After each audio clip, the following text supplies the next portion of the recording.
Segunda carta de Paulo aos Coríntios, no capítulo 3. Eu quero que você leia comigo a partir do versículo 7. E se o ministério da morte, gravado com letras em pedras, se revestiu de glória, a ponto de os filhos de Israel não poderem fitar a face de Moisés por causa da glória do seu rosto, ainda que desvanecente, como não será de maior glória o ministério do Espírito? Porque se o ministério da condenação foi glória, em muito maior proporção será glorioso o ministério da justiça. Porquanto, na verdade, o que outrora foi glorificado, nesse respeito já não resplandece diante da atual sobre-excelente glória. Porque se o que se desvanecia teve a sua glória, muito mais glória tem o que é permanente. O apóstolo Paulo faz uma afirmação extraordinária. Ele disse: o ministério da morte, uma clara referência à lei de Moisés, e disse: revestiu de glória, a ponto dos filhos de Israel não poderem fitar a glória do seu rosto. E aqui ele está dando o exemplo de uma das manifestações mais fortes que nós temos no Velho Testamento, da glória de Deus na vida de alguém. A Bíblia diz em Êxodo 34 que quando Moisés desceu do monte, ele não sabia que o seu rosto brilhava. E quando ele veio a público com o seu rosto brilhando, os israelitas ficaram com medo, receosos, assustados. Ele precisou acalmá-los antes de poder falar a palavra de Deus a eles. Eu não sei você, mas desde criança, quando eu li esse texto, eu ficava pensando: uau! Eu ficava imaginando que seria vir a público com uma manifestação da glória de Deus como essa, podendo brilhar. Em janeiro de 1992, eu tive uma pequena experiência que me fez pensar um pouquinho mais no que é dar uma brilhadinha. Até porque eu sempre olhava essa experiência de Moisés e pensava: um dia eu quero dar uma brilhadinha. Não precisava ser isso tudo que ele provou, mas pelo menos uma brilhadinha. Em janeiro de 92, eu estava com um grupo de irmãos pregando em Angra dos Reis, no Rio de Janeiro. E eu não sei você, eu acho que Angra dos Reis é uma das partes mais belas desse litoral, dessa costa que nós temos no Brasil. E nós fomos para lá, e quando chegamos, descobrimos que os irmãos que nós iríamos servir, eles eram de um regime um pouquinho mais jogo duro. Eu brinco que era daquelas igrejas tipo Talibã, só faltava usar a burca. E eles tinham algumas convicções um pouco diferentes das nossas. Eles, por exemplo, acreditavam que Deus fez a praia só para o ímpio, e que nós, os crentes, não podíamos usar, que era pecado. E quando nós chegamos lá, em vez de simplesmente disputar a doutrina, porque às vezes nós perdemos tempo demais brigando pelo que não precisa brigar, nós decidimos andar em amor e servir aqueles irmãos sem disputar em torno daquilo. Apesar do coração doer, a gente olhar para aquela praia e dizer: Deus do céu. Foram 10 dias, irmão. Nós não estamos falando do sofrimento de 1 ou 2 dias, foram 10 dias. Mas a gente decidiu andar em amor e respeitar aquela convicção, concordando ou não, que aqueles irmãos tinham. E depois de 10 dias de sacrifício, eu me lembro que finalmente, a última noite antes de ir embora, nós não tínhamos culto, não tinha lugar nenhum para ministrar. E eu lembro que eu falei para aquele grupo de irmãos que nós estávamos juntos, falei: a gente podia ir na praia pelo menos de noite para orar. Já que eles acreditam que não é para nadar, se a gente for de noite, sem sol, sem ninguém lá, e buscar Deus, não deve ser nada de errado. E a turma se animou: então vamos para um tempo de oração. E lá fomos nós para uma dessas praias. E quando a gente estava orando lá, eu lembro que era uma noite assim bem escura, a gente não via lua, não via estrelas. Enquanto nós estávamos orando na praia, teve um momento que eu falei para o resto do grupo, nós estávamos em 5. Falei: gente, eu não sei vocês, mas eu não estou aguentando de calor, então eu vou orar dentro d'água. E é completamente diferente de nadar, você vai concordar comigo. Então fui para dentro da água. Angra dos Reis é um piscinão, é uma baía, um mar sem ondas. E aquela areia fininha, né, sem buraco. A gente, mesmo estando tão escuro, não enxergando nada, eu fui entrando na água até ela chegar mais ou menos na cintura. E estou ali, de fato, orando, e orando para valer. Mas era muito unção, moço, eu não aguentei a glória. Eu acabei caindo no poder de Deus. Aí eu comecei a boiar naquela água, falando em línguas, buscando a Deus.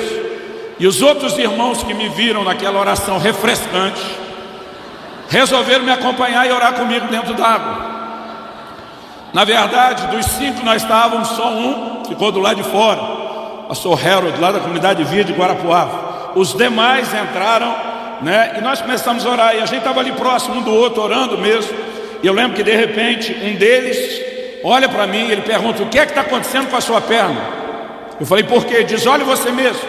E quando eu olhei minhas 2 pernas dentro d'água, pareciam 2 lanternas, elas estavam acesas. Eu achei um negócio estranho, e eu coloquei a mão dentro d'água e fui tocar minha coxa, minha perna, para ver o que é que estava acontecendo. E quando eu toquei a mão dentro d'água, parecia efeito especial de filme, saía faísca para todo lado. Não pensa numa parada diferente. Eu falei: gente, eu não sei o que está rolando, mas a hora que eu olho, todo mundo está de perna acesa. Eu falei: vocês também? Todo mundo via todo mundo. Eu lembro que nós gritamos para o Harold, que estava do lado de fora: você está vendo algo diferente? Ele dizia: daqui parece que a perna de você está acesa. E a gente ficou empolgado com aquilo, até que daqui a pouco Deus acendeu um fogo dentro d'água. A gente tinha um rapaz novo convertido, hoje é um pastor, Luiz Fernando. Ele estava conosco. Pensa no cara, quando nós estávamos chegando lá para orar, ele estava contando as experiências que ele teve antes do encontro com Cristo. E ele se afundou tanto nas drogas que eu comecei a perguntar: o que é que você usou, que não usou, que alucinava mais do que não. E eu lembro que quando nós chegamos lá, ele estava falando do tal do chá de cogumelo.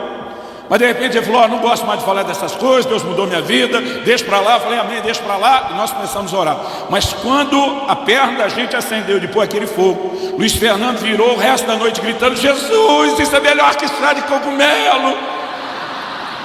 Pensa numa noite inesquecível.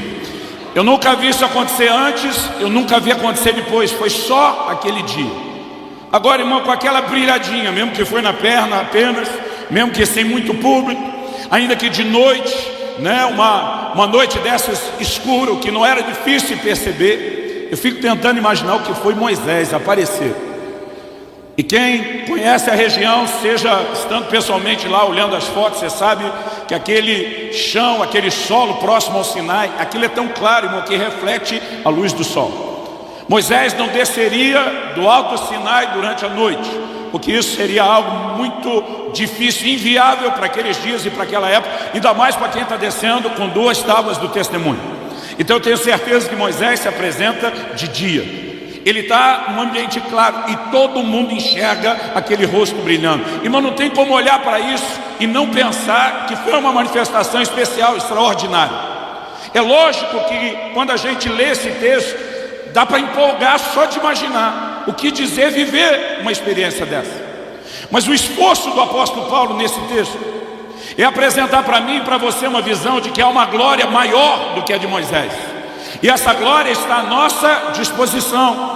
Olha as expressões que ele usa no versículo 8: como não será de maior glória o ministério do Espírito. Versículo 9: muito maior proporção será glorioso o ministério da justiça. Versículo 10, ele fala da atual sobre excelente glória. E no 11 ele diz: se o que desvanecia teve a sua glória, muito mais glória tem o que é permanente. Repetidas vezes ele está falando de uma glória a minha e a sua disposição maior do que a glória de Moisés. Em outras palavras, se o que a gente imagina que aconteceu com ele, a gente não tem o retrato, o registro visual, mas só de imaginar a descrição já é empolgante. A pergunta é: o quanto eu e você não deveríamos nos empolgar com a glória que está à nossa disposição? Agora, o problema é que há uma diferença entre a glória de Moisés e a nossa. E a diferença não é apenas que a nossa vem em maior proporção. Quando a gente olha para esse texto honestamente, a gente reconhece que a glória de Moisés era uma glória exterior. O brilho se manifestava de forma física, visível no rosto dele. Mas a atual glória, da qual a Bíblia fala que é maior, ela não é necessariamente exterior, ela não é necessariamente visível. A Bíblia está falando de uma glória interior. Essa é a diferença básica entre a glória de Moisés e a nossa. Não apenas que a nossa vem em maior proporção, mas a dele era exterior, a nossa é interior. Agora, quando a gente olha para a glória de Moisés, a Bíblia diz que ela era desvanecente. Em outras palavras, passageira. Ela não durava, ela não permanecia. E quando você lê tanto Êxodo 34, como se você continua lendo o capítulo 3 aqui da carta de Paulo aos Coríntios, você descobre que Moisés, ele precisava de tempos em tempos voltar no lugar da presença de Deus para dar um refil, uma recarga de glória, porque aquela glória sumia, ela não era permanente. Agora, a diferença entre a nossa glória e a dele é que a nossa não apenas é permanente, mas ela ainda é transformadora e progressiva. Se você olhar o versículo 18, que nós não lemos aí de 2 Coríntios 3, o apóstolo Paulo diz assim: todos nós, com o rosto desvendado, contemplando como por espelho a glória do Senhor, somos transformados de glória em glória. Eu imagino a escada, você subindo degraus de glória em glória, na mesma imagem do Senhor, pelo seu Espírito. O que eu e você precisamos enxergar é que quando a Bíblia fala de algo tão mais glorioso que o de Moisés, no entanto, coloca essa ênfase do lado de dentro em vez do lado de fora, a gente não consegue ter a mesma capacidade de empolgação com aquilo que é interior, como a gente manifesta com aquilo que é exterior. Irmão, eu sei o quanto eu me empolguei aquela noite. Não foi só o nosso colega novo convertido gritando: Jesus, isso é melhor que chá de cogumelo. A gente ficava olhando para aquilo para se acreditar. Que coisa é essa? Que experiência é essa? O que é a perna da gente acesa dentro d'água? O que é um fogo aceso dentro d'água? Porque a gente tem essa inclinação a empolgar com aquilo que é exterior, com aquilo que é visível. Mas, quando Deus fala de coisas que estão do lado de dentro, a gente muitas vezes não consegue ter a mesma empolgação. Ainda que Ele esteja dizendo que essa glória interior é maior, vem muito maior proporção do que aquela que Moisés experimentou do lado de fora. E a pergunta a ser feita é: será que isso é o que acontece de vez em quando ou só com algum de nós? Na verdade, quando eu olho para a palavra de Deus, eu percebo que esse problema de dar mais valor ao que é exterior do que o que é interior é generalizado e não é de hoje. E eu percebo que a palavra de Deus tenta mostrar para mim e para você que o foco só naquilo que é exterior é errado. Por exemplo, quando a gente olha para a expectativa que as pessoas tinham com a vinda de Jesus, é muito importante a gente lembrar isso. Qual foi a primeira mensagem que Jesus pregou? Marcos capítulo 1, verso 15, diz que Jesus aparece dizendo: o tempo está cumprido e é chegado o reino de Deus. Arrependei-vos e crede no Evangelho. Agora, o que você acha que na cabeça do povo a frase "o tempo está cumprido e o reino é chegado" significava?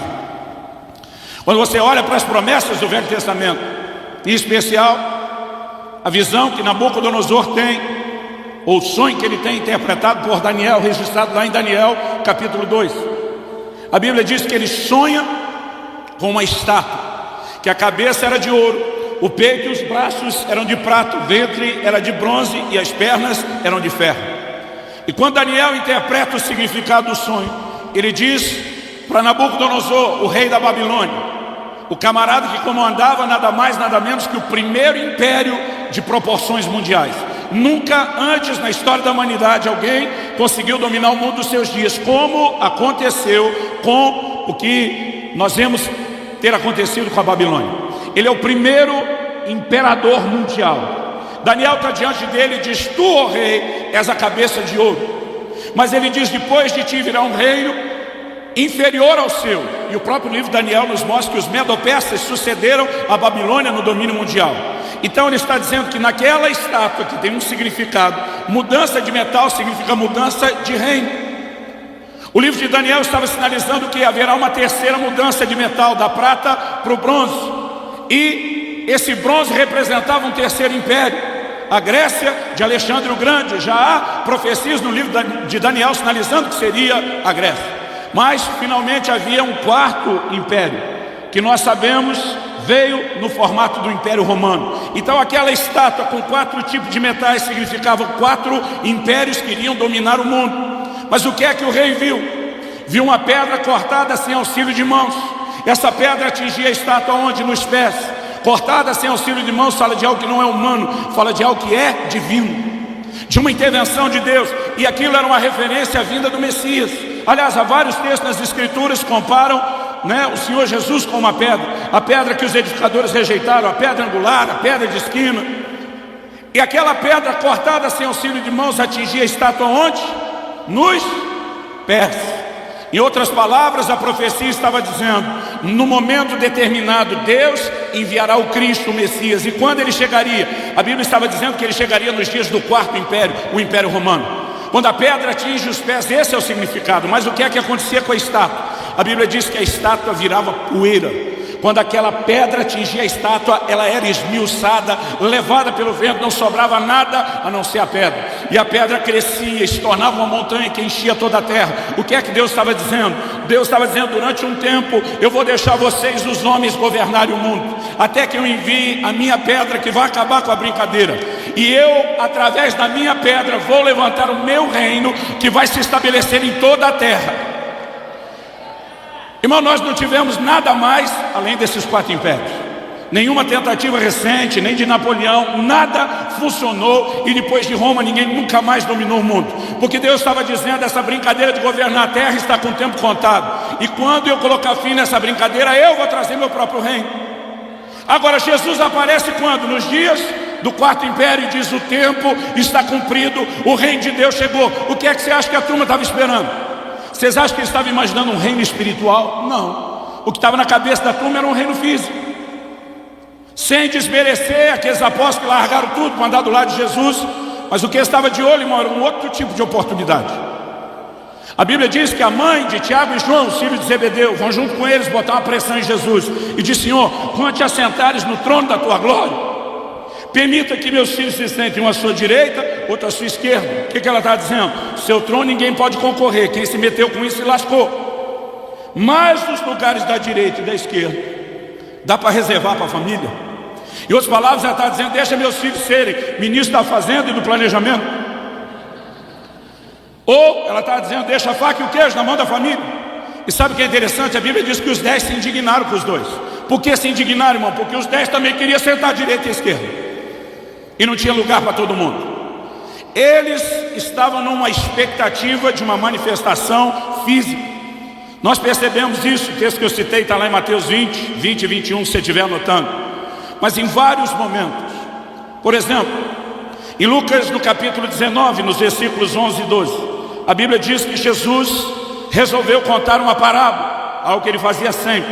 Mas nesse momento a decisão que ele toma tem um motivo. Lucas 19, 11 e 2 diz, ouvindo eles essas coisas, Jesus propôs uma parábola, visto estar perto de Jerusalém, e lhes parecer que o reino de Deus havia de se manifestar imediatamente. Então Jesus disse, certo homem nobre partiu para uma terra distante, com o fim de tomar posse de um reino e voltar. E aqui ele fala da necessidade de um período de ausência, antes que haja um regresso, onde finalmente o reino se estabeleça. O que é que Jesus está dizendo? O reino físico que vocês estão esperando não será estabelecido ainda. Haverá um período de ausência da minha parte até que eu volte para estabelecer o aspecto físico. Mas Jesus estava mostrando que o propósito da primeira vinda não era estabelecer um reino físico. Aliás, em Lucas no capítulo 17, no versículo 20, Jesus diz, o reino de Deus não vem com aparência exterior. Ele diz, não adianta dizer ei-lo aqui ou ei-lo lá. O Senhor diz, porque o reino de Deus está dentro de vós. Sabe qual era o desafio de Jesus? Fazer com que eles valorizassem a manifestação interior do reino, enquanto a expectativa de todo mundo estava do lado de fora. A palavra de Deus nos declara que certa ocasião Jesus chega na cidade de Samaria. E a Bíblia diz que os samaritanos, Lucas 9, de 51 a 56, não quiseram recebê-lo. Porque havia uma rixa, uma rivalidade entre os samaritanos e os judeus. E perceberam que a aparência dele era como que ia para Jerusalém. Aí vem de novo os abençoados do Tiago e do João. Irmão, a Bíblia diz que Jesus apelidou de Boanerges, significa filhos do trovão. Por que você acha que alguém ganhou um apelido desse? Às vezes a gente imagina João, discípulo do amor, e a gente está pensando aquela coisa da transformação depois. Irmão, pensa em 2 camaradas barraqueiros, era Tiago e João. Por que você acha que Jesus chamou ele de filhos do trovão? Quando eles ficam sabendo que houve, que os samaritanos não queriam recebê-lo, eles vão para Jesus e dizem, Senhor, queres que peçamos que Deus envie fogo do céu e consuma esses miseráveis? Se você olhar, irmão, eles tinham até uma inspiração, um motivo para isso. Eu fico imaginando eles lendo os episódios de Elias. Quando Elias está no cume do outeiro e chega um capitão enviado por Acabe junto com os seus 50 e diz, homem de Deus, o rei manda você descer. Elias disse, eu sou homem de Deus, vou te dizer o que vai descer fogo do céu sobre você, os 50. incinerou todo mundo. Daqui a pouco vem outro capitão com seus 50, homem de Deus, o rei manda você descer, se eu sou homem de Deus, vai descer, já era. Já tinha ido 102 embora. Aí vem um terceiro capitão. Imagina eles colocando de joelho na frente do Elias, dizendo: não mate o mensageiro, eu não tenho nada a ver com isso. E naquele momento, quando ele pede clemência, o anjo do Senhor fala com Elias: agora desce. Imagina esses caras lendo isso e agora todo empolgado. Quando eles percebem que não quiseram receber Jesus, já deu aquele sentimento de vamos dar carteirada nos caras. Com quem que eles pensam que estão falando? Sabe o que Jesus diz para eles? Eles estão fazendo menção de um episódio bíblico. Jesus olha para ele e diz: vocês não sabem de que espírito sois. O Filho do Homem não veio para destruir, mas para salvar a vida dos homens. E olha que inteligência simples. A Bíblia diz: e foram para outra aldeia. Jesus está agindo assim: eles não querem receber, a gente acha quem recebe.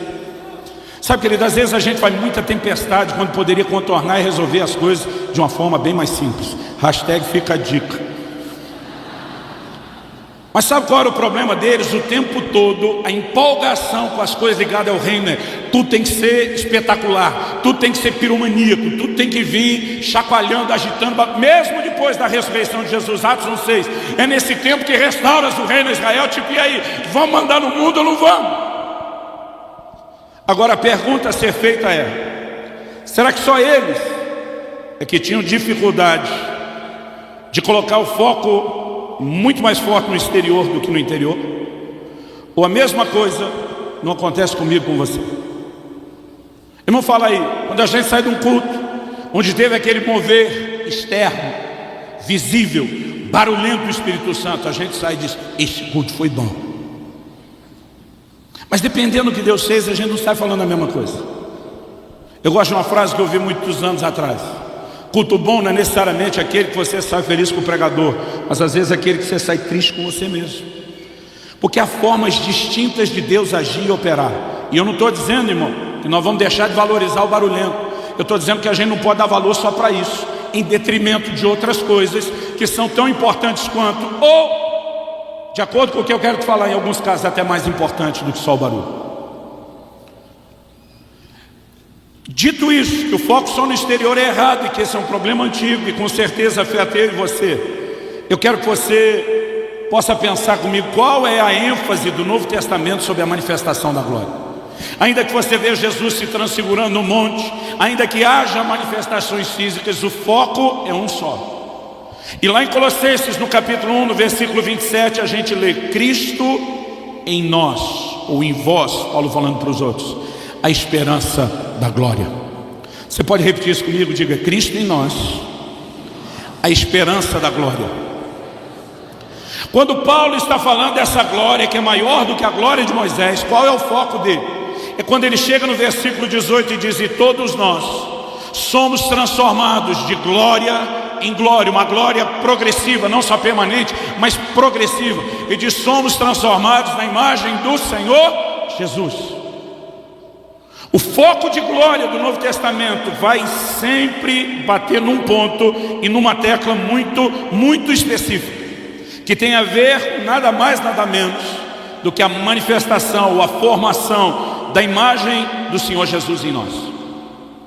Eu acredito que como igreja a gente precisa crescer muito no assunto das manifestações do Espírito, dos dons, da unção, do poder. Não vou dizer que já chegamos à maturidade, mas pensa numa coisa que a gente ainda fala e que ainda dá ibope. Mas muitas vezes nós agimos quase como se a obra do Espírito Santo se limitasse apenas a manifestar poder e fazer barulho, ainda que seja extremamente importante. Não estou falando contra isso, mas muitas vezes nós não conseguimos enxergar algo que na palavra de Deus vem sendo apresentado num patamar de importância maior do que a unção, maior do que as manifestações, maior do que qualquer outro barulho, que tem a ver com uma obra que precisa acontecer do lado de dentro nas nossas vidas. E isso tem a ver com algo muito específico. Agora, antes de falar dessa questão de Cristo em nós e da glória interior, me permito fazer um panorama rápido aqui. Em Efésios, no capítulo 4 e no versículo 6, a palavra de Deus fala de um só Deus. A Bíblia diz: o qual é sobre todos, por todos e em todos. A Bíblia fala de 3 manifestações específicas de Deus nesse relacionamento, a interação dele conosco e de nós para com ele. O primeiro mencionado aqui é Deus sobre. O segundo nível mencionado aqui é Deus por. E o terceiro é Deus em. Eu acredito, querido, de todo o meu coração, que uma das marcas do tempo do fim, de acordo com a pregação de Pedro, lá em Atos no capítulo 3, de 19 a 21, Pedro diz assim: arrependei-vos e convertei-vos, para que venham os tempos de refrigério da parte do Senhor. Aí ele diz assim: envie ele o Cristo. O que é esse envie ele o Cristo? Não está falando da primeira vinda. Jesus já tinha vindo, morreu, ressuscitou, foi assunto ao céu. Ele está anunciando a segunda vinda. E ele diz: envie ele o Cristo, o qual convém que os céus contenham, segurem, até o tempo da restauração de todas as coisas, como falou Deus pela boca dos seus santos servos, os profetas. Então, independente de qual seja a sua escatologia, a sua escola teológica, uma coisa inquestionável é que a Bíblia está dizendo que os céus estão segurando Jesus para que ele não volte, sem que primeiro venha o tempo da restauração de todas as coisas. Então, uma das características que vão preceder a vinda do Senhor é que haverá primeiro um tempo de restauração, como foi profetizado. Então nós precisamos entender: a igreja entra em declínio e decadência. A pessoa não precisa nem ser crente como a gente, vai estudar história e vai estudar um tal de período das trevas, 1000 anos de profunda decadência. E há 500 anos atrás, pelo menos na data que resolvemos marcar, começa-se um movimento mais forte de restauração. Agora deixa eu te dizer, querido, 500 anos depois, essa reforma não está completada, tem muita coisa para ser reformada. Aliás, o Brasil, mais do que avivamento, ele na verdade está precisando de alinhamento, ele está precisando de um abibliamento, de uma volta à palavra. Nós estamos precisando de reforma, nós estamos precisando de ajuste à palavra. Mas nós não podemos deixar de reconhecer que Deus vem fazendo algumas coisas. Na virada do século XIX para o XX, rompeu um movimento que se espalhou por toda a terra, se tornou imparável, foi o movimento pentecostal. Qual foi a ênfase do movimento pentecostal? Uma restauração de um conceito, de um entendimento e de uma prática por séculos abandonado, esquecido pela igreja. Nós temos poucos registros, casos isolados, às vezes com diferença de séculos entre um registro e outro, de pessoas vivendo a manifestação do poder do Espírito Santo. Quando a Bíblia fala de Deus sobre, está falando da unção, está falando dos dons, está falando de uma capacitação para um trabalho sobrenatural. Jesus diz: o Espírito do Senhor está sobre mim, pelo que me ungiu para curar, libertar, pregar. Quando a Bíblia fala de Deus sobre, é sempre a unção. Jesus diz: recebereis poder ao descer sobre vós o Espírito Santo, sereis minhas testemunhas.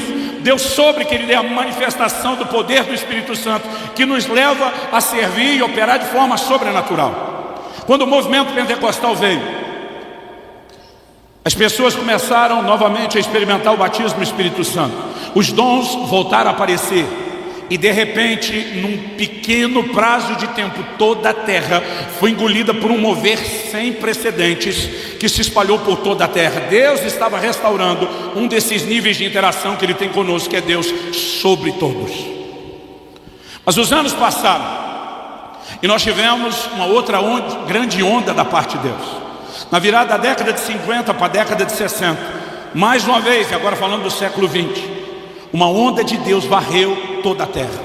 E esse novo mover não enfatizava agora só o poder e os dons do Espírito Santo, mas ele veio mexendo numa outra área igualmente abandonada e esquecida, que era uma mensagem de fé. Eu creio que Deus usou esse movimento para restaurar o segundo nível de interação com Ele. O primeiro já havia começado, Deus sobre todos. Mas o que nós começamos a experimentar foi algo especial nessa área de Deus por todos. Paulo escreve e diz aos Romanos: se Deus é por nós, quem será contra nós? Está falando de Deus em nosso favor. E um movimento de fé se espalhou pelo mundo inteiro. Alguns o chamam de movimento Palavra da Fé, outros não dão nome nenhum, mas alguns chamam de um movimento carismático, porque agora falava não só da unção, não só dos dons, mas uma mensagem de fé se espalhou. E junto com a restauração daquilo que é genuíno, é lógico que também veio as suas distorções. E nós temos aberrações no movimento neopentecostal brasileiro, que são origem de uma coisa legítima que Deus estava restaurando, uma mensagem de fé. E essa mensagem de fé, querido, veio mexendo com muita gente, veio despertando as pessoas a entender o lugar que elas têm no Senhor, o que elas podem desfrutar da parte dele. Porque algo que eu e você precisamos entender, querido, é que Deus não responde necessidade, Deus responde fé.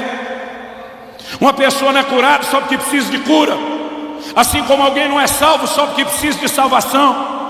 A Bíblia diz: pela graça sois salvos mediante a fé. Não adianta só necessitar de salvação, tem que se crer para receber aquilo que se precisa. E a mensagem de fé começou a nos fazer entender não apenas a salvação, mas os seus benefícios, a nossa posição nele. Jesus elogia uma mulher dizendo: grande é a sua fé, uma cirofenícia. Quando ela procura Jesus, ela leva 3 nãos de Jesus. Ela começa clamando e Jesus diz para tu: manda embora, não vou atender. Ela chega, se prostra, e Jesus ainda está fazendo vista grossa. Os discípulos dizem: Senhor, se não vai atender, manda embora, está ficando ruim para nós. Aquela mulher, quando clama para Jesus, Jesus dá o 3º não, diz para ela: não é lícito tomar o pão dos filhos e lançá-lo aos cachorrinhos. Jesus estava dizendo o quê? Eu fui enviado primeiro às ovelhas perdidas da casa de Israel. Há uma aliança com Abraão e a sua linhagem. Eles, por conta da aliança, são como os filhos na casa, têm direito de sentar e comer à mesa. Você, como gentia, pode transitar na casa, pode ser bem vista, pode ser bem quista, mas a semelhança do cachorrinho, você não tem um lugar nessa família, ainda que transite por aqui. Essa mulher olha para Jesus como quem diz: é tudo verdade o que o Senhor está falando. Mas ela diz: mas Senhor, os cachorrinhos comem das migalhas que caem da mesa dos filhos. Sabe o que ela está dizendo? Eu não estou tentando usurpar o lugar dos filhos, mas cá entre nós, os filhos não estão aproveitando tudo que o Senhor está dando. Me deixa pegar sobra, me deixa pegar rebarba, me deixa pegar aquilo que eles estão desperdiçando. Agora, irmão, olha aqui, a Bíblia diz que Jesus falou: grande é a sua fé, e na mesma hora a filha dela foi liberta. Agora, olhe para cá um instante. Se comendo migalha que cai da mesa já tem cura e libertação para a nossa casa, o que não está à nossa disposição quando a gente sentar como um filho na mesa e assumir o nosso lugar e assumir a nossa posição? A igreja precisa do entendimento de fé, o que é interagir corretamente com Deus em fé, e Deus vem restaurando isso. Mas nós estamos na iminência de um grande terceiro mover de Deus, que virá, não porque nós não precisamos de mais nada no sobre ou no por, mas virá mexer talvez na área mais negligenciada e abandonada pela igreja. É o nível de relacionamento de Deus em nós. E eu quero chamar a sua atenção. Eu creio que nessa noite, além de trazer ensino, eu estou trazendo ao coração de vocês uma palavra profética. Eu posso dizer como Elias: eu ouço o ruído de abundante chuva, há um mover do Espírito Santo a caminho. Nós vamos experimentar uma terceira onda e uma grande visitação da parte de Deus, que vai tocar as nossas vidas. Ela não vai mexer só no assunto do Deus sobre, nem só do Deus por, mas ela está nos chamando a entender Deus em nós. O que nós lemos lá em 2 Coríntios 3,18, que fala do Espírito Santo nos transformando de glória em glória na imagem do Senhor Jesus.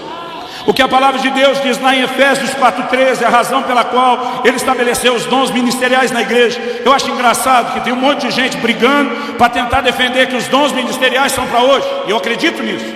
Outro dia alguém me perguntou: pastor Luciano, o senhor crê que o dom do apóstolo é para os nossos dias? Eu falei: por que eu não creria nisso?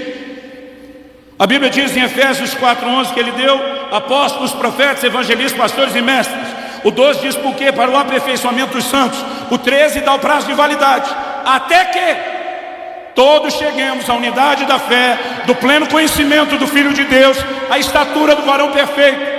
Nós já chegamos até que? Não. Então o dom está aí, irmão. Agora, daí a dizer que todo mundo que está falando apóstolo é outra conversa. Porque Apocalipse 2,2 fala: puseste à prova os que dizem apóstolos e não são, e os achaste mentirosos. Tem gente equivocada sobre isso desde muito tempo atrás. Mas que o dom é para o nosso tempo, é. Agora, enquanto a gente fica brigando se o dom é, se não é, nós perdemos de vista por que os dons ministeriais foram dados: para aperfeiçoar os santos, para levar os santos à obra do ministério. Mas a Bíblia diz: até que todos cheguemos à estatura do varão perfeito. Irmão, deixa eu te dizer, há um motivo central por trás da redenção. Deus não queria apenas resgatar você da condenação do inferno e garantir carimbar o seu passaporte para o céu. Deus tem um plano durante a sua trajetória nessa terra antes que você chegue no céu. E esse plano e o projeto de Deus é claramente revelado na Bíblia como um só. Romanos 8,29 diz: aos que dantes conheceu, também os predestinou para que fôssemos conformes à imagem de seu Filho Jesus. Deus traçou um destino de antemão para o homem, que era o quê? manifestar a imagem de Jesus. Querido, o que é que Jesus veio fazer? Abre comigo em 1 Coríntios capítulo 15. 1 Coríntios capítulo 15.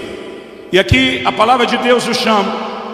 Nós vamos ler a partir do versículo 45. Pois assim está escrito: o primeiro homem, Adão, foi feito alma vivente. O último Adão, porém, é espírito vivificante. De quem você acha que a Bíblia está se referindo quando fala do último Adão? Vamos continuar lendo.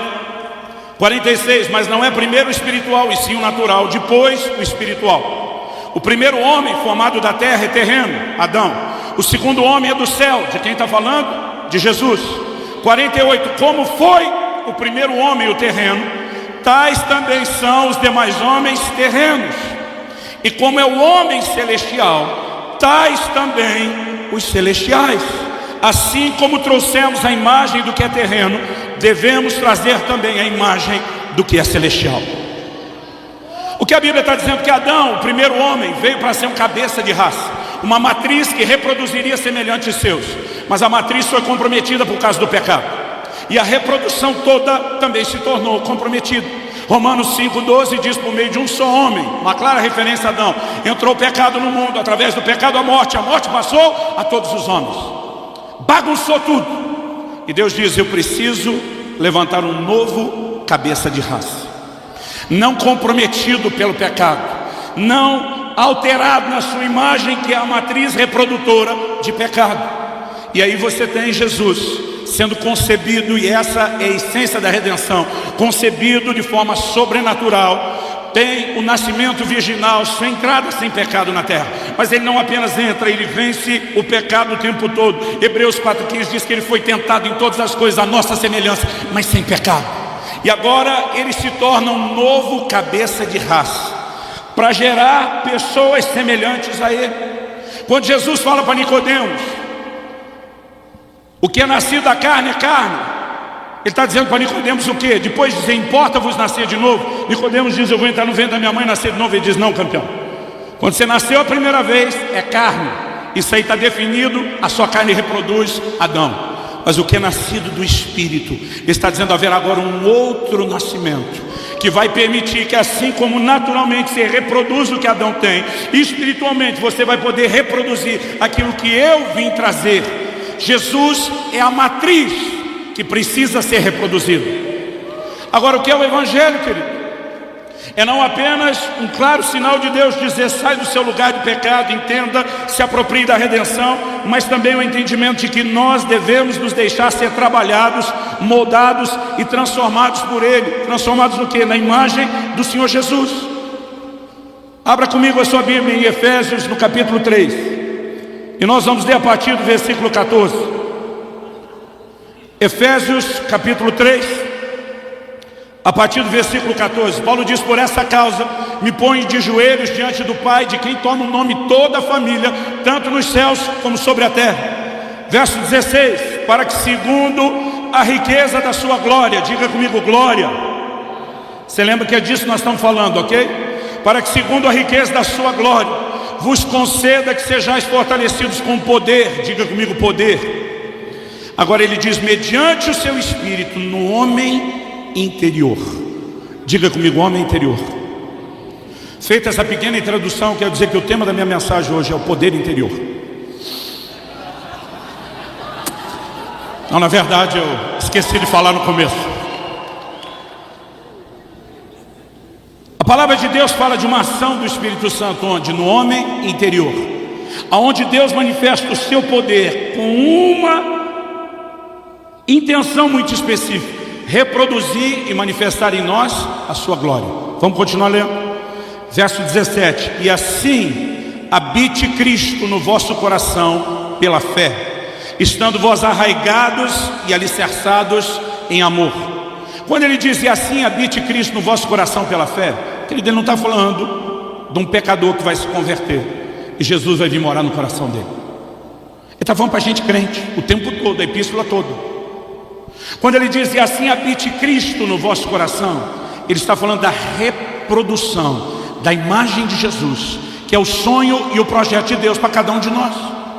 Gálatas 4,19, meus filhinhos, por quem de novo sinto dores de parto, até que Cristo seja formado em vós. O que é Cristo ser formado em nós? Quer dizer, quando você converte, ele entra só como o menino que nasceu em Belém, e depois ele vai para a adolescência até virar homem feito. Não, querido. A Bíblia não está falando que Jesus precisa de nenhuma formação, mas a imagem dele tem que ser formada, desenvolvida em você. A natureza dele precisa assumindo controle em você. A reprodução de quem ele é precisa ir aumentando. Eu e você a cada dia precisamos estar mais parecidos com o Senhor Jesus, porque esse é o plano e o propósito de Deus. Irmão, ser parecido com Jesus não é um opcional da vida cristã. Não é que nem você vai comprar um carro e diz, se vir com opcional melhor, se não vier paciência. O plano e o projeto de Deus é que eu e você nos tornemos semelhantes a Jesus. Agora, quando eu e você entendemos isso, nós precisamos reconhecer algo: o responsável por produzir isso nas nossas vidas é o Espírito Santo. É Ele que nos transforma de glória em glória na imagem do Senhor. É Ele que manifesta o poder interior. Agora, quer saber de uma coisa? A maioria de nós quer falar em língua, quer mover nos dons, quer ter as experiências mais mirabolantes com o Espírito Santo, mas não quer deixá-lo cumprir a sua missão e a razão pela qual ele habita dentro de nós. É quase como se a gente tinha Espírito Santo para fazer qualquer outra coisa. Só essa parada transforma a gente, que nem Jesus, que eu sinceramente, Deus, não acho tão importante. Agora, irmão, é o propósito de Deus por trás de tudo. Agora a pergunta é: se a igreja dos nossos dias desse importância a isso, a gente não teria que estar ouvindo mais mensagem, mais ensino, mais pregação, mais encorajamento sobre isso? Mas sinceramente não dá ibope, porque o foco no que é exterior chama muito mais atenção. Na cabeça imatura e infantil da maioria de nós, é bem mais legal quando o negócio está agitado do lado de fora e a gente não empolga com aquilo que diz respeito ao lado de dentro. Você quer ver na sua vida, para nós não ficar falando mal dos outros, vamos falar mal de nós mesmos, como nós valorizamos mais o que é exterior do que é interior. Jesus, na mesma oração modelo que ele tentou nos dar, ele nos ensinou a dizer: o pão nosso de cada dia nos deu hoje, provisão externa. Pensa num trem que o crente obedece. Irmão, o crente vive pedindo dinheiro, provisão para Deus, e ora diariamente. Isso é uma oração diária: o pão de cada dia nos deu hoje, e amanhã eu peço de novo, depois da manhã eu peço de novo. O crente está todo santo dia pedindo pão. Mas na mesma oração Jesus nos ensinou a dizer: e não nos deixe cair em tentação, livra-nos do mal. Minha pergunta, e pelo amor de Deus e de você mesmo, não responda em voz alta: você ora para Deus te guardar da tentação todo dia, como ora pelo pão? A mesma necessidade que eu tenho de todos os dias de pedir provisão, eu tenho de pedir para que eu não ceda à tentação, porque senão isso compromete o processo de transformação na imagem dele. Mas isso aqui eu não faço questão de orar. Quando ele nos ensina a diariamente na vida de oração declarar perdão, a gente faz isso? Não, a gente ora: pesa a mão naquele miserável, Senhor. Aliás, irmão, pensa um negócio que me cansa, esse gospel vingativo dos nossos dias. A gente precisa aprender a voltar a andar em amor. Por favor, diga amém. A gente precisa, querido, não aproveitar toda oportunidade para ter uma discussão, e às vezes simplesmente dizer: eu amo você no Senhor, eu posso relevar, eu posso passar por cima disso, nós somos um no Senhor, ponto final.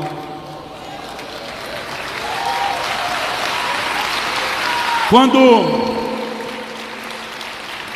meu Deus, eu preciso terminar.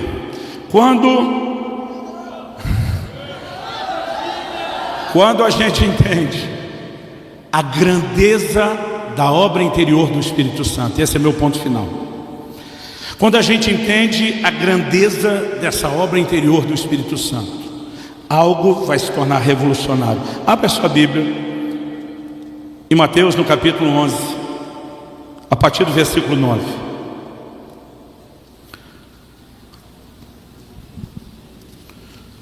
Jesus falando diz: mas para que saístes?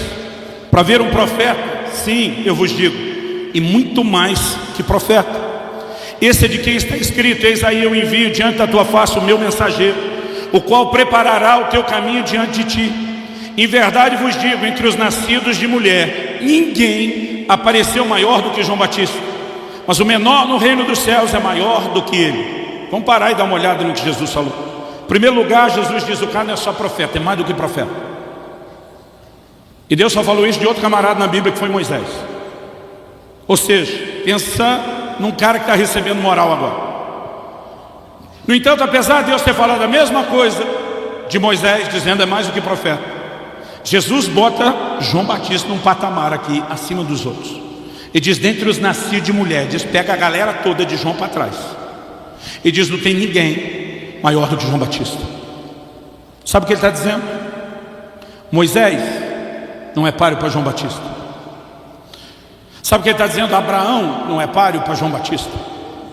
Davi não é páreo para João Batista. Daniel não é páreo para João Batista.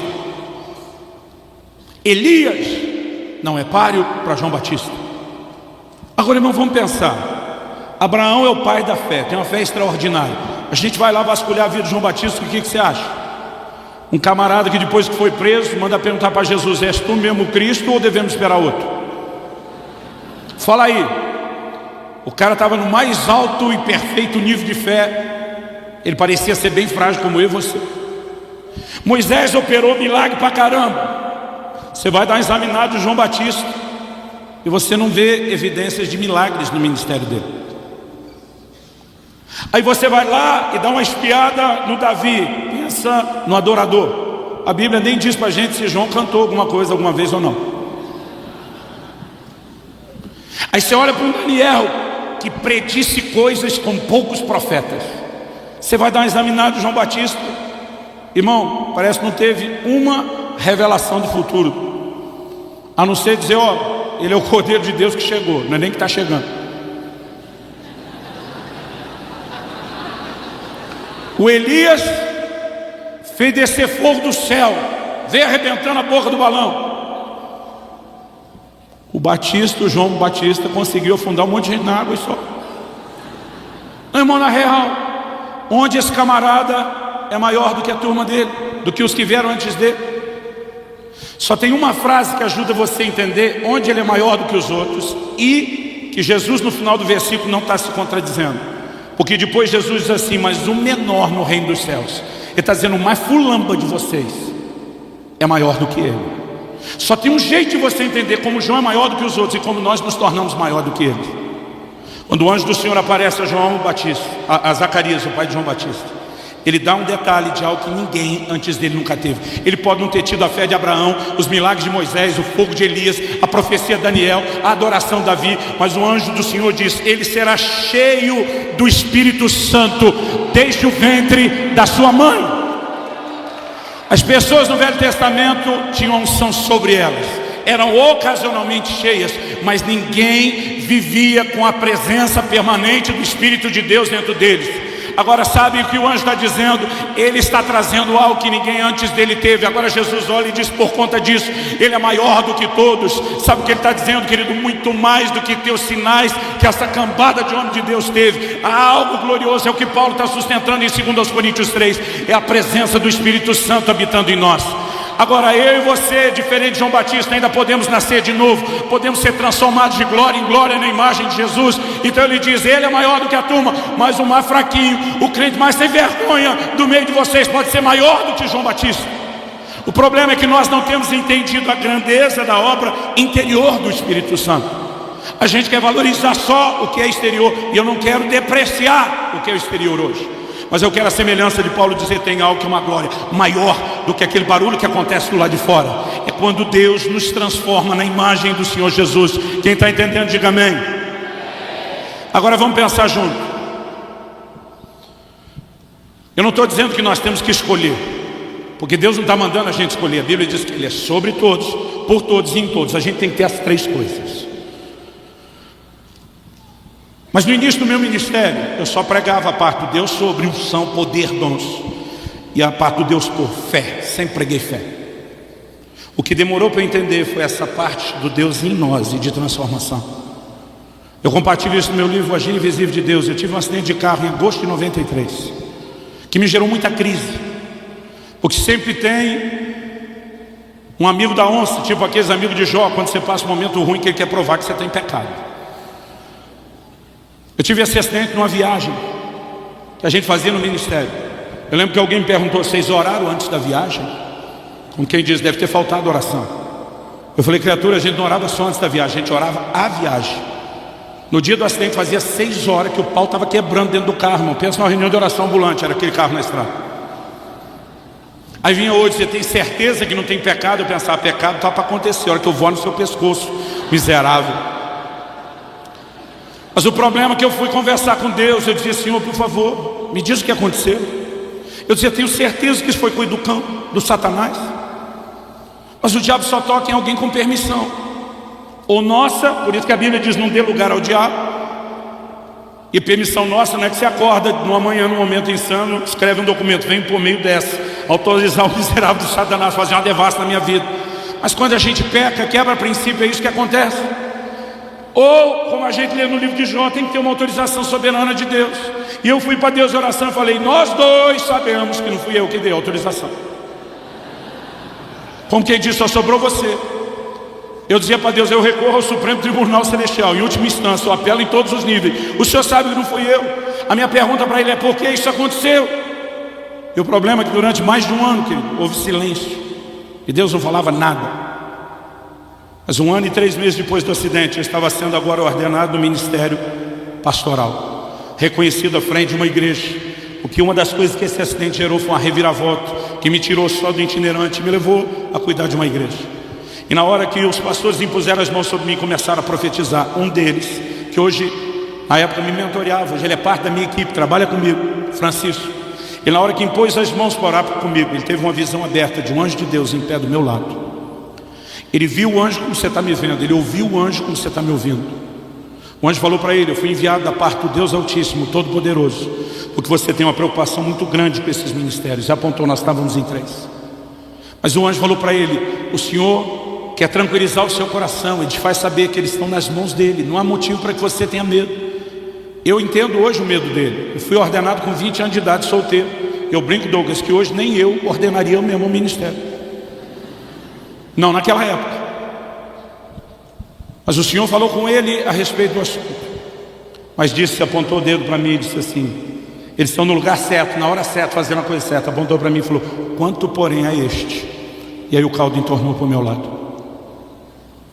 Ele disse assim: ele é rebelde e ele não aceita o tratamento de Deus na vida dele. Não pensa numa coisa que doeu. O anjo aparece para Daniel, chama de homem muito amado. Aparece para Gideão, de homem valente. Foi: valeu, hein? Tinha nenhum elogio para mim. Mas o anjo, apontando para mim, falou para ele: o ministério dele estava crescendo mais rápido do que a capacidade dele de se deixar ser trabalhado por Deus. E era só uma questão de tempo, ele iria sucumbir debaixo do peso do sucesso. O sucesso se transformaria em fracasso por falta de estrutura. O anjo diz: o diabo queria pará-lo porque eu via como uma ameaça. Deus precisava pará-lo para não perdê-lo. Ele diz: nos próximos anos o Senhor vai tratar profundamente com ele nessa cidade, antes de liberá-lo novamente para voltar a correr o Brasil e as nações. E foi nessa moenda que eu passei, que eu comecei a entender da parte de Deus que existe algo mais do que Deus sobre, algo mais do que Deus por. Existe o Deus em nós, algo que tem que ser trabalhado dentro de nós. Então eu não vou dizer que você tem que escolher entre um e outro, que a gente precisa de tudo. Mas se tivesse que escolher, só para você tentar entender a importância, Paulo dá a dica para nós. Ele diz em 1 Coríntios 13: ainda que eu fale a língua dos homens e dos anjos, ainda que eu profetize, Deus sobre. Ainda que eu tenha tamanha fé a ponto de transportar os montes, Deus por. Mas não tiver amor, a reprodução dele em mim, não adianta. Não adianta. Então a obra só estará completa, querido. Eu acho que nós só vamos poder falar de avivamento quando a gente dizer além da unção, além da fé. Agora nós estamos nos tornando verdadeiras cópias do Senhor Jesus nessa terra. Porque essa é a ideia, esse é o plano desde o início. Quem está entendendo, diga amém. O Senhor Jesus diz: naquele dia, alguns vão estar diante de mim dizendo: Senhor, no teu nome profetizamos, expulsamos demônios, curamos enfermos. Deus sobre. Mas ele vai olhar e dizer: apartai-vos de mim, vocês que praticam iniquidade. Sabe o que ele está dizendo? ter Deus sobre vocês, unção e poder na terra, não significa que vocês me representam. Quando existe pecado em vocês, quando não existe a reprodução da minha imagem, eu olho para vocês e digo: não conheço, vocês não me representaram na terra, porque eu esperava mais do que poder, eu esperava a reprodução da minha imagem.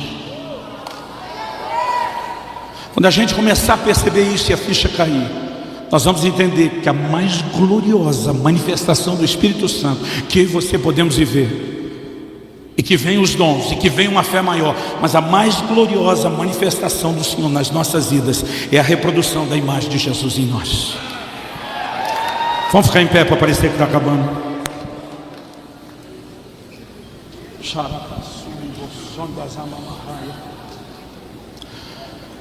Querido, olhe para cá um instante. Mesmo que em algum momento eu possa ter sido contundente, eu não vim te apontar o dedo, eu não vim jogar pedra em você. Eu espero ser um instrumento de Deus para te ajudar a enxergar algo, a enxergar e perceber algo extraordinário que o Senhor quer fazer na sua vida. Eu sei que nós não podemos nos estender nem fazer muito barulho agora, mas tudo que Deus precisa é de um minutinho de bobeira da sua parte, onde você baixa a guarda e onde você diga: Espírito Santo, eu quero descobrir esse poder interior, essa glória. Irmão, eu tenho visto tanta coisa extraordinária de Deus na minha caminhada com o Senhor, no meu ministério, e eu sou grato. Mas o que eu mais quero é me parecer cada dia mais com o Senhor Jesus. Sabe, é tão gostoso quando os dons entram em operação, quando tem sinais. Mas o mesmo Deus que opera sinais de forma sobrenatural, Ele precisa nos transformar pelo mesmo poder. A gente tem que se deixar, não é Ele que precisa nos transformar, a gente tem que se deixar ser transformado por Ele. Eu não quero apenas voltar de um culto glorioso de avivamento e de repente falar com a minha mulher em casa de uma forma que não reflete o Senhor Jesus. Eu não quero apenas experimentar a glória no ambiente de avivamento, mas depois negociar ou namorar de uma forma que não honre o Senhor Jesus. O que eu mais quero é reproduzir a imagem dele. Nos últimos anos minha oração tem sido: Senhor, eu preciso ser moldado, eu preciso ser trabalhado lá de dentro. E se nós aprendemos dia a dia a ir ao Senhor e reconhecemos a grandeza dessa obra do Espírito, a importância, e começarmos a entender o quão glorioso é esse projeto de nos transformar na imagem de Jesus, nós não apenas vamos ser diferentes, transformados de glória em glória na imagem do Senhor, mas à medida que todos nos permitimos ser transformados, nós vamos trazer uma revolução nessa terra. Os cristãos não foram chamados de cristãos só porque pregavam, só porque curavam enfermos. A palavra cristão no português, por causa do ão, soa aumentativo para nós. O significado que essa palavra tinha é como se as pessoas se referissem a eles dizendo: vocês são pequenos cristos, vocês são cópias, vocês são réplicas de quem Jesus é. E sabe o que é interessante? Não foram eles que se chamaram de cristãos, foram os ímpios que chamaram eles de cópias de Jesus. E hoje em dia a gente se chama e não convence ninguém. Algo precisa mudar. Nós precisamos reconhecer que essa é a essência do plano de Deus. 1 de João 2,6: quem diz estar nele deve andar como ele também andou. 1 de Pedro 1,21 diz que nós temos que andar nas suas pegadas. A vida cristã não é outra coisa a não ser reproduzirmos a imagem do Senhor Jesus. Eu não creio que Deus levantou Douglas só para agitar a moçada num movimento qualquer. Eu creio, Douglas, que isso é parte de um movimento profético do nosso tempo. Despertar as pessoas para entender o que é reproduzir a imagem dele. Ajuda-nos, Senhor. Ajuda-nos, Senhor. Nós reconhecemos que muitas vezes botamos o foco só no exterior. E não significa que o Senhor não queira fazer isso, nem que a gente não precise. Mas nós não queremos nos empolgar só com o que é exterior. Nós queremos entender a grandiosidade da obra interior do Espírito Santo. Nós queremos entender esse poder interior transformador. E nós clamamos por isso.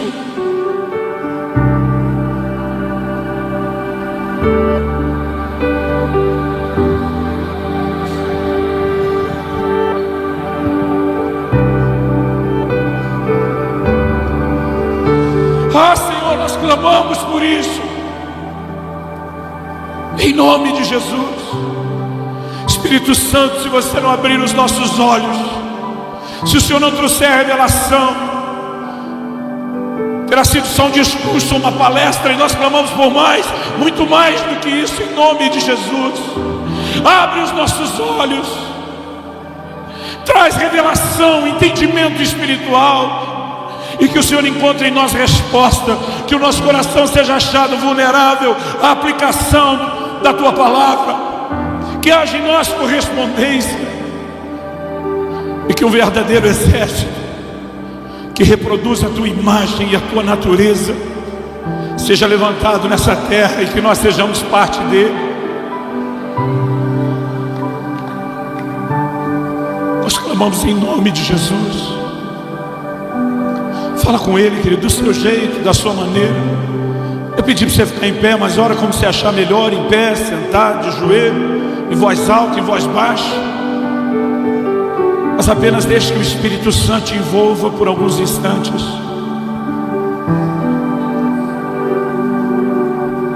Nós clamamos pelo poder interior, Senhor. Nós clamamos pelo poder interior, o poder do Teu Espírito no nosso íntimo.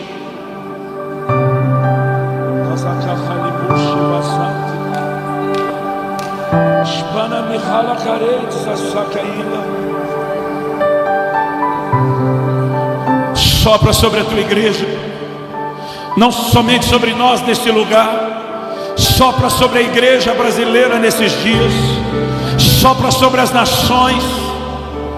Que venha um terceiro grande e intenso mover do Teu Espírito, nos levando não só a entender Deus sobre todos, não só a entender Deus por todos, mas o Deus em todos, a glória interior, o poder interior, a transformação interior, em nome de Jesus.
Nós temos somente um clamor: